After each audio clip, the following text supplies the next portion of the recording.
鳌拜，这是朕赏你的点心，吃吧。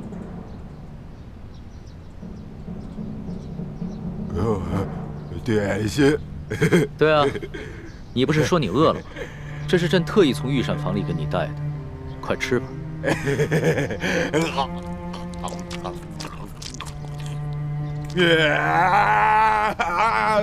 大胆！那不好吃，不好吃！我要吃好吃的点心，你去拿吧。我要吃好吃的点心，不好吃，不好吃。李太医，中了迷魂散，可会丧失神智。皇上，从脉象上看，臣只能断定他中了迷魂散之毒。至于心智是否完全丧失，臣也不敢妄断。不过，臣有一个法子，只是这法子有些不妥，臣不敢善用。你尽管试，不管是什么办法，朕都准。臣遵旨。中堂大人，快起来，我这有好吃的。不好吃，你骗人，不吃。哼。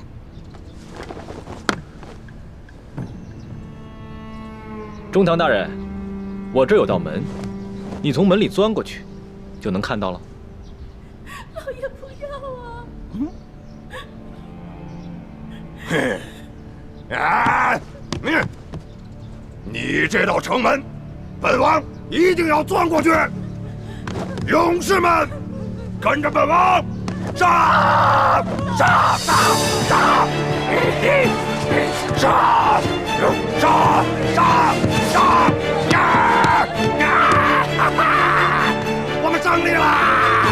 我们占领城门啦！皇上，看来中堂大人真的疯了。鳌拜曾经权倾天下，连朕都要忌惮3分。纵然被朕打入了天牢，他也是桀骜不驯。如今连这胯下之辱都能忍，看来他是真的疯了。索通，奴才在。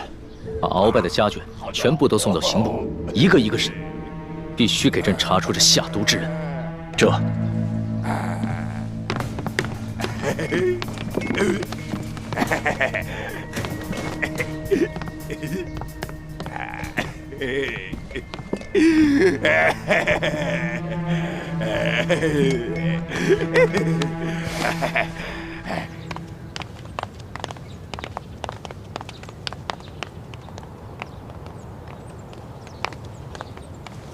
李太医，为什么不把鳌拜一下子解决了？这样不比把他毒疯了好，一了百了。不是我2次想要去暗杀他，都没能得手。不是你，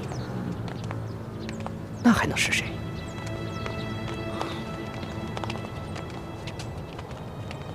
难道会是索图？这件事情太过蹊跷，以后行事千万要小心，万不可声张。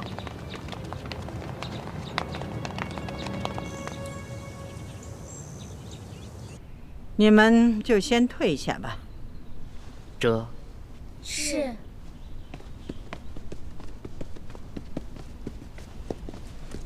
鳌拜居然中了迷魂散之毒，可查出是谁下的毒？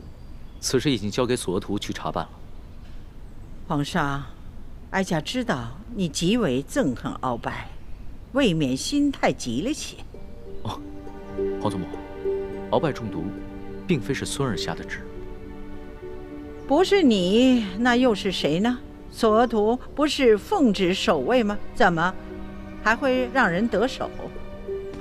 孙儿也觉得此事很蹊跷，会不会是鳌拜当初在侍卫中就埋伏了奸细，现在看鳌拜失了势，就不想再受他的挟持，所以就把鳌拜给毒疯了。鳌拜这一疯啊，他手上的情报线可就无处可查了。曾儿，你虽然除了鳌拜，从此大权在握，但你身上的担子实在太重了，不可掉以轻心呢。皇祖母请放心，孙儿定不会让您失望的。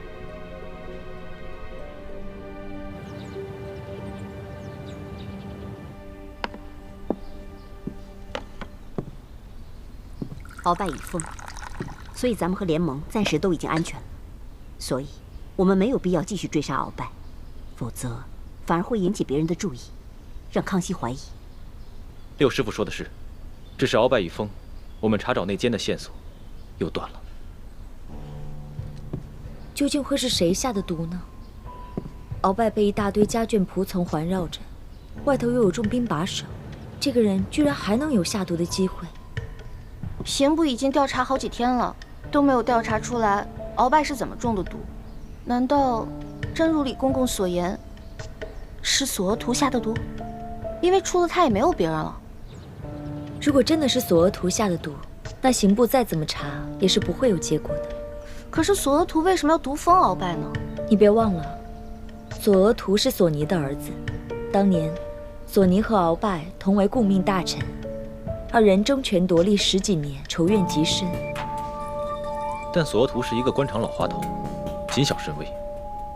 他虽然很想除掉鳌拜，但他毕竟身负坚守鳌拜的职责，应该不会为了一己私利而擅自毒害鳌拜。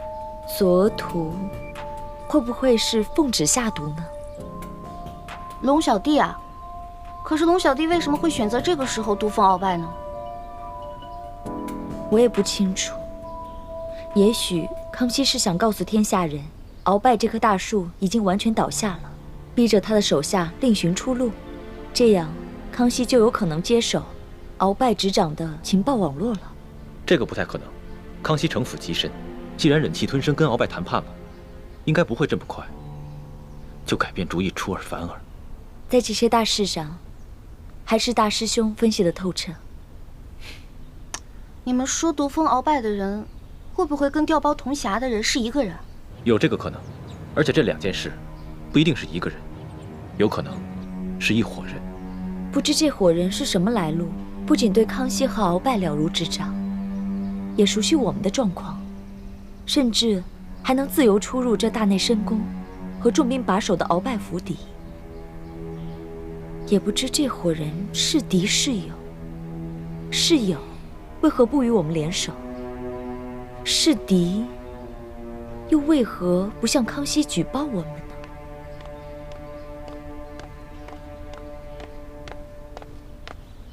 李公公来了。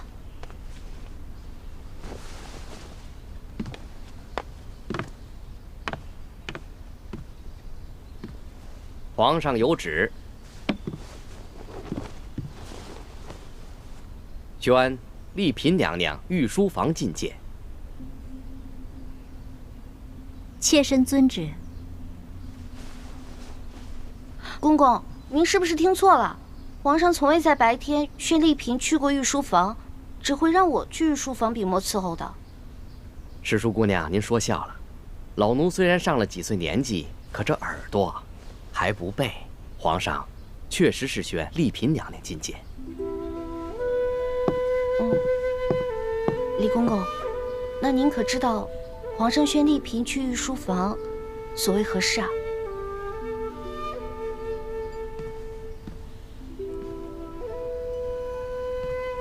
皇上在御书房批阅奏章，突然间脸色大变，拍案而起，然后就在御书房里走来走去，过了好一阵子才平静下来，然后就命奴才来宣丽嫔娘娘。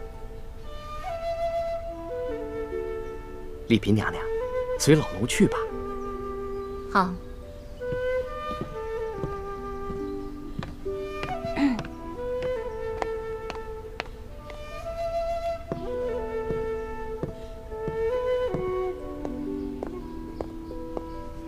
楚哥哥，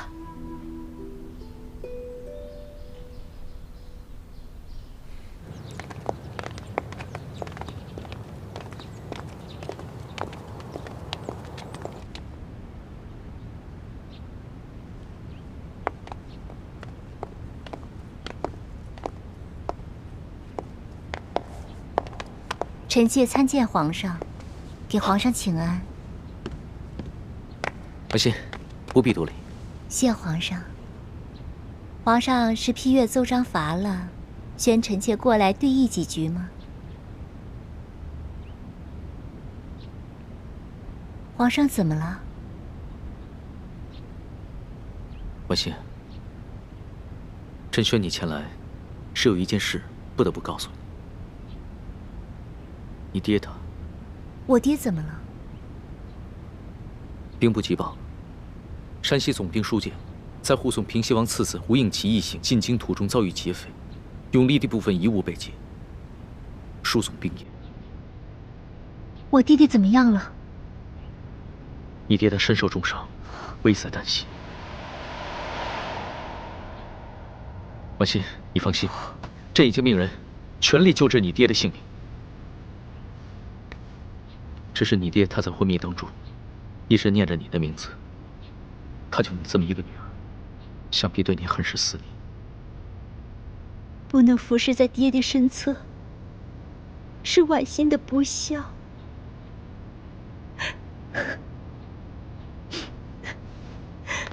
其实早在1个月以前，你爹就秘密上了一道折子，说这山西的地方官员大多是鳌拜暗中提拔，勾结一起，侵吞朝廷的赈灾粮款，违法圈地，致使百姓流离失所。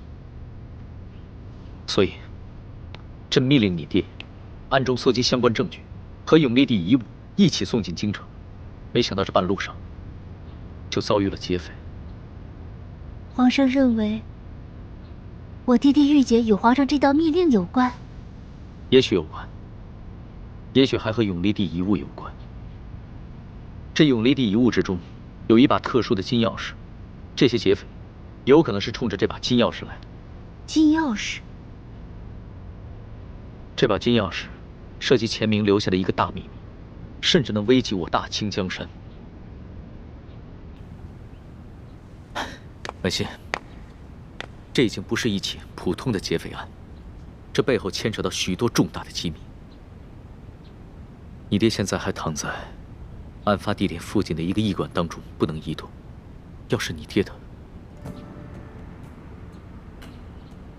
那这些秘密都将随之掩埋。所以，朕已经决定立即前往山西面见你爹，调查这起劫案以及你爹举报的贪腐案。皇上要出京？是。为了不走漏风声，逼得那些幕后黑手铤而走险杀死你爹，甚至在半路行刺朕只能悄悄出宫，微服私访。同时，为了了却你爹的心愿，朕打算带你一起出宫，让你们父女见上一面。臣妾也要去啊！怎么，你不想见你爹吗？不，当然愿意。臣妾当然想去见爹爹，只是这后宫嫔妃出京不合规矩，皇上这样偏爱臣妾，会让宫里其他嫔妃心生不平啊。你放心吧，一切有朕。朕已经打算好了，悄悄地出京，速去速回，随着宫里和朝廷上都不会有人知道。臣妾突闻爹爹遇刺垂危，早已心神大乱，一切但凭皇上做主。婉心啊，你先别难过，要是你爹真的有什么不测，那朕会好好照顾你的。臣妾谢皇上隆恩。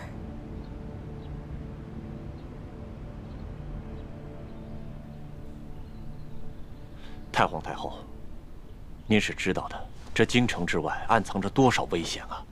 可皇上他为了速去速回，执意只带了少量的侍卫，微服出行。可这路上万一出了什么意外，这么重大的责任，奴才可担当不起啊！皇上呢，他是认为，不可能在深宫中能体察民情啊，更不能够去治理天下呀。故此呢，他这次到山西微服私访，处置2桩大事，顺便呢再体察体察民情，哀家也赞同。好在此时鳌拜已经疯了，朝中的重臣们对皇上已经归心了，又有哀家坐镇，皇上呢悄悄出京几日，谅他也不至于闹出什么大乱子来。可是啊，就怕万一走漏风声，有居心叵测、胆大妄为之徒，埋伏在出巡的路上，借机行刺皇上。你那可就放心吧，哀家会下一道懿旨，就说皇上呢要陪哀家闭关1个月，诵经礼佛，为我大清祈福。知道皇上出宫离京的也就只有你我这几个人而已。你呢，多挑几个得力之人，务必在暗中保护好皇上。若是出了差错，哀家就为你试问。这。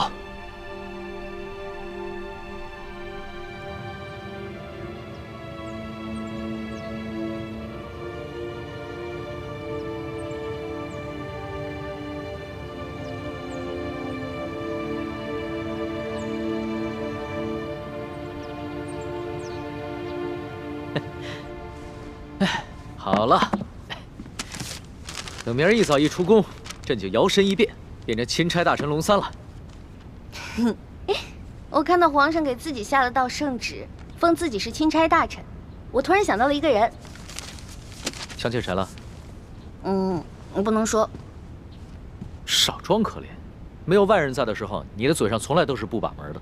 那我说了，我想到了前朝著名的正德皇帝。他当时封自己为威武大将军，后来不停地给自己加封，直到最后自己篡了自己的位。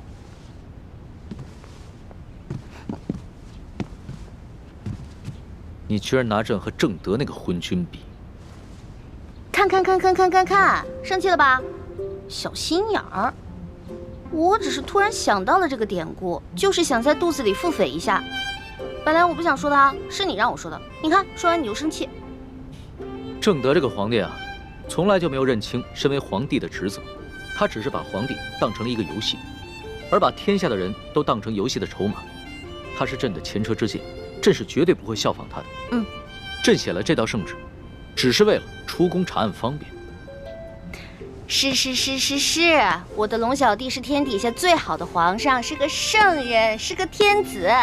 那个正德就是个糊涂虫。他连给我的龙小弟提鞋的份儿都不配，是不是啊？这话听着舒坦。千穿万穿，马屁不穿。哎呀，在这宫里啊，只有你和朕敢这么调笑。本来朕想到舒家命在旦夕，齐钥匙又不知道被谁给劫走了，朕的心情很是沉重。没想到跟你说笑两句，心情就轻松了下来。好了。有了这道圣旨，又有了这个如朕亲临的金牌，应该足以应付出宫以后的一切状况了。我来帮你保管。那可不行，你连自己都能弄丢了，我可不能把这个圣旨和金牌交给你这大马虎保管。看不起人是不是？在宫里你罩着我，但是出了宫以后，就是我罩着你了。吹，使劲吹啊！大清朝吹牛不上税。给我，给不给我？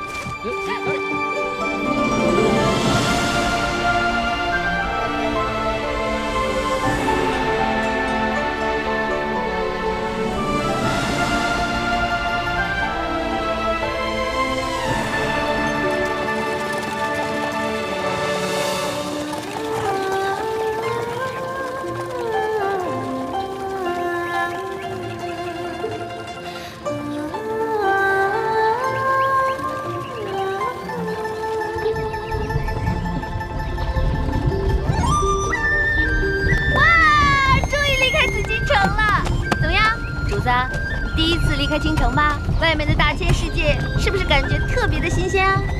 那当然了，紫禁城不过就是一个人工雕琢的弹丸之地，哪儿比得上这自然风光、秀丽景色呀？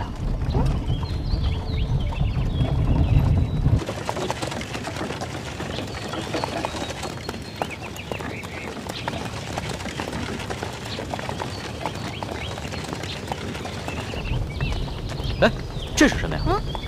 这个呀。这个是新娘回门，是民间的风俗。现在你知道了吧？外面的大千世界啊，可比你的紫禁城里面有趣多了。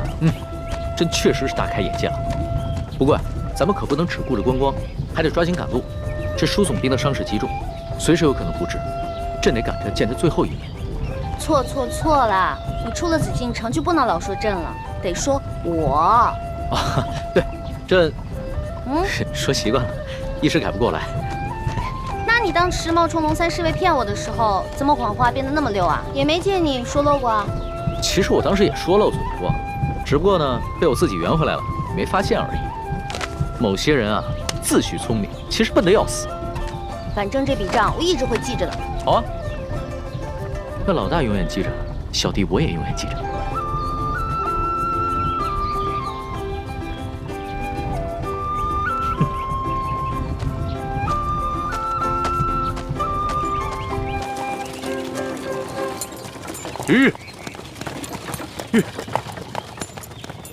前方路已坍塌，可能需要另辟路径。原来是这样啊！那好，你们2个人分头探查。这。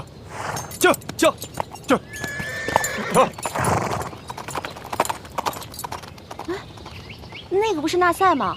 他们都乔装打扮成侍卫，一前一后的干嘛呀？索图啊，精选了30个大内高手在暗中保护我，我不许他们靠得太近，以免引人注意暴露身份。所以啊，就把他们分成了3组，一组在前探路，一组殿后。果然安排的妥当啊！索图以前只是被鳌拜打压得太狠了，所以不得不韬光养晦。其实啊，他还是挺有能力，对朕很忠心的。主子，前行30里非常安全，并无异常。只是前方有一座石桥，数月前被山洪给冲塌了，所以现在我们要绕行100里外的另一座石桥。绕行100里？是啊。既然这石桥是数月前就坍塌了，为何一直没有修复？这个，看这地界，应该还没有出顺天府的管辖区吧？哦，这顺天府尹是干什么吃的？可能他们现在缺乏经费吧？缺乏经费？前阵子就有不少大臣上折子弹劾，说这个顺天府尹甘国泰上个月借着给他老娘过70大寿，光是纯金打造的观音大士像就收了10几尊。现在轮到为百姓铺路修桥，他就没钱了。他少修一座桥不打紧，可所有的行人就必须绕行100里，百姓们的不便，在他眼里就这么微不足道吗？是啊，主子。主子息怒。主子啊，别生气了。这出宫一路上啊，肯定会碰到很多宫里见不到的奇奇怪怪的事情。你要是每件都生气，得生气到什么时候去啊？不如这样吧，你看啊，我把这条路上的每一件事都记录在册，等回京以后慢慢的处置，怎么样？是吧，索大人？是啊，世淑姑娘说的是啊，主子。也只能如此了。事有缓急，待我先见过书简以后，回京了之后再行处置吧。出发。这，主子，来，我们走。撤。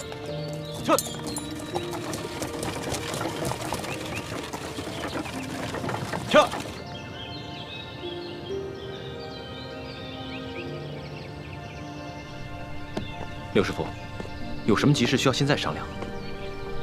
索图跟李公公服侍康熙小姐去了，很快就回来，我们要抓紧时间了。太子，机会难得，你看我们要不要在半路上把康熙？不行。为什么不行？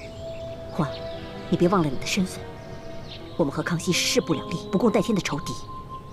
我知道啊，但是你别忘了，索额图现在还带着30个大内高手呢。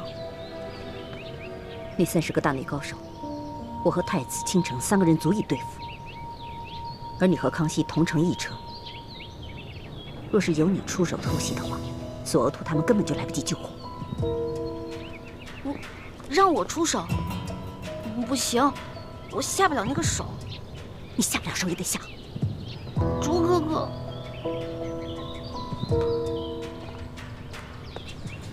六师傅，康熙暂时还杀不得。为什么？你不是说康熙聪慧博学又很勤政，是我之大敌吗？是。但我们要推翻的是大清朝廷，而不是康熙一人。就算我们把康熙杀了，这清廷也会又换一个爱新觉罗氏的子孙来做皇帝。这天下还是大清的天下，对于我们光复大明的大业，并无实质性的帮助。而且，那样的话，我们的身份就会暴露，此前大家冒着生命危险才打开的局面，就前功尽弃了。但如果我们帮助康熙完成此次微服出巡，我们就可以进一步取得他的信任。到那个时候，我们就有机会在戒备森严的紫禁城里找到铜匣，也就有机会挑起康熙和吴三桂的进一步内斗，让他们两败俱伤。这才是光复我大明的上策。是啊是啊，六师傅，我刚才说的就是这个意思。但是朱哥哥比我说的明白吗？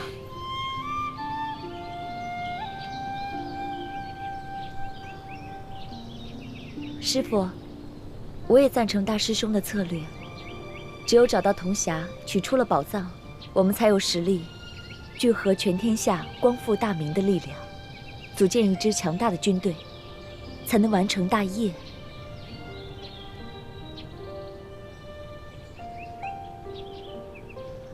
六师傅，你别怪薛姐姐嘛。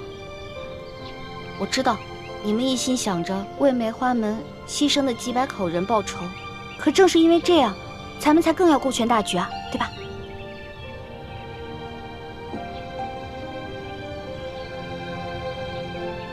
师傅，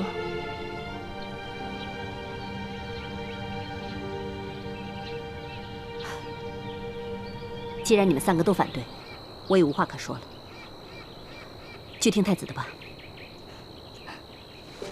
我现在最担心的是，如果舒剑真的被救活了，倾城此去与他相见，万一被他识破，倾城乃是冒名顶替，后果不堪设想。事已至此，担心也无用，也只能随机应变了。不过我觉得，舒剑受了这么重的伤，未必能瞧出破绽。薛姐姐说的对。哎，朱哥哥，趁着康熙还没回来，你陪我去小河边洗洗手呗。好，走。朱哥哥，快！哇，朱哥哥！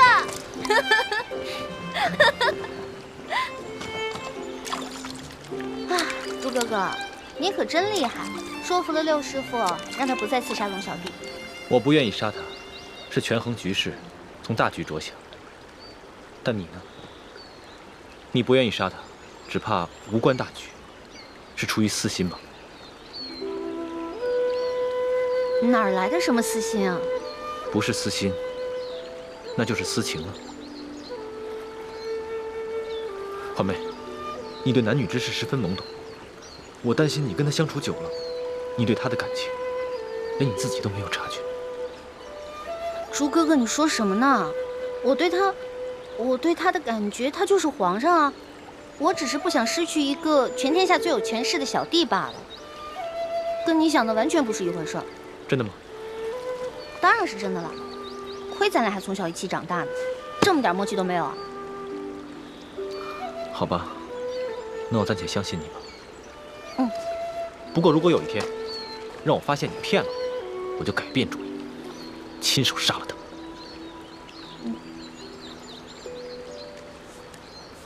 朱哥哥，你现在这样的眼神好恐怖啊！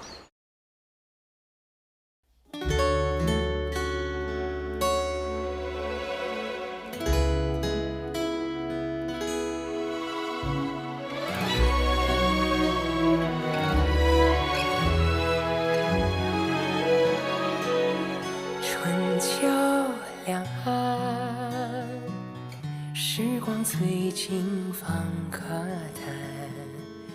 一生的愿，将心留于人世间，手握乾坤，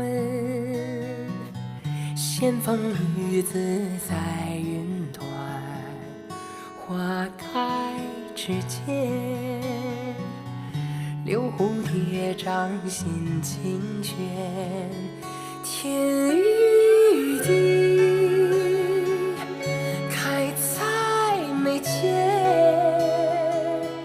谈千秋，万事还原，心中细流，